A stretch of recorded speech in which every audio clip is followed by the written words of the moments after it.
Welcome to the Chris and Brandy Show. Today we will be speaking with Coach Ryan Norris, the head football coach for the Montana Western Bulldogs.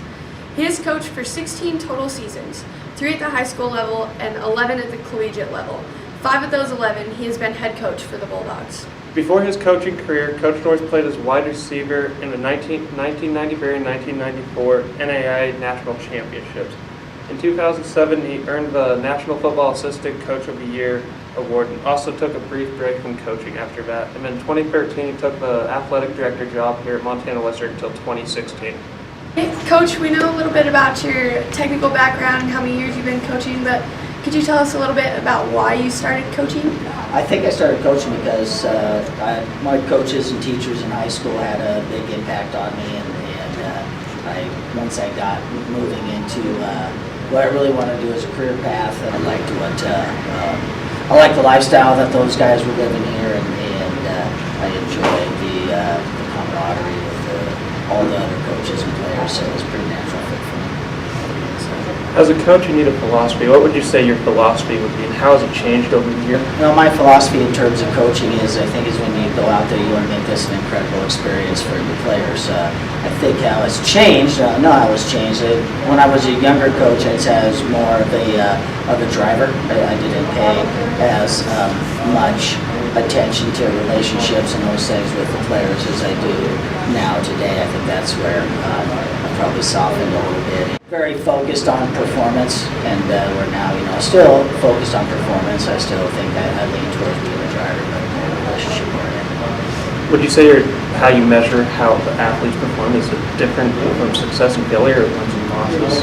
Oh, definitely success and failure. Obviously, they're important for your job, but they're not very important in terms of what your overall success is. I measure it in graduates. I measure it in academic performance. I measure it in what our guys are able to do after they graduate and when they leave here, and the impact that we have on our community and universities. And as far as wins and losses, obviously it's impossible to win every game.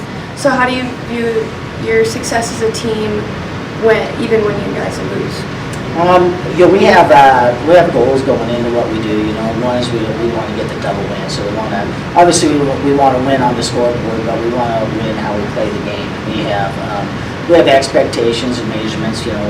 STEP is one of our monitors that we use going in, and that's how we want our team to look. And that's smart, tough, enthusiastic, and persistent. So if we reach those marks during the game, and you just weren't as good as the other team that day, there's no shame in losing if you give it your best effort and you put your best foot forward. Speaking of motivation, obviously athletes aren't always very coachable, and all sorts of athletes have all sorts of different personalities. And how do you find ways to balance what you do with the athletes that are harder to motivate and are harder to coach?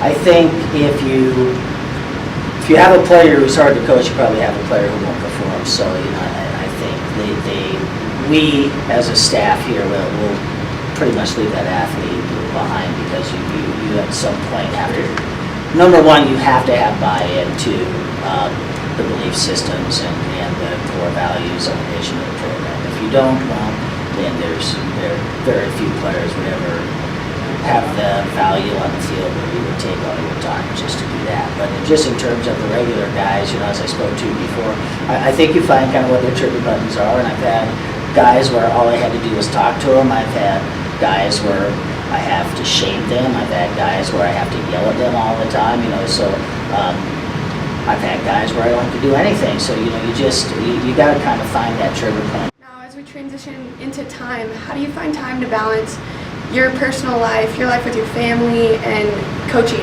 Coaching's a lot of work. You have to put a lot of time into it. How do you do that? Well, first off, if you go into this business, this business is a lifestyle, and this is what we do. This is what I do. This is what my staff does. This is what my family does. We're a football family. This is what we do. We coach football. We watch football.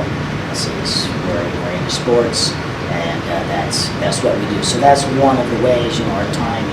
Much of our time is spent, and when you get a spouse, that's one of the things they know going into this game is that this isn't a job. This is a lifestyle. This is what we do. Going into Family Matter, when you used to coach high school, what was the hardest part dealing with parents? Well, parents are naturally biased, so, there's going to be a confrontational issue there in one way or the other. I don't know. I didn't have a hard time dealing with parents. I think because I was upfront. I would, although I was very young, I was only 23 or 24 years old. I had an educational parent meeting and told them what the expectations were, and I explained to them how they'll be able to communicate with me and what they'll be able to communicate with me about, and I didn't back down. Well, kind of to wrap it up, is there any other advice that you can think of that you'd want to give us or anyone else looking to become a coach at any level? I think if you're going to be a coach at any level, make sure that you're going in for the right reasons. If it is not like what it is like as a player, the competitive portion of it and the fun portion of it in terms of the games and those kind of things it's much, much different. And then if you want to go into high school or college, again, you need to know it is about the kids. There's going to be a lot of other things that go around that you're going to have to deal with that are not enjoyable.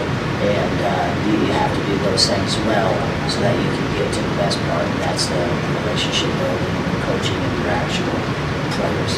Awesome. Well, thank you so much. That's some great insight, some great advice. We'll catch you guys next time on the Chris and Brandy Show. Thanks for tuning in. Thank you.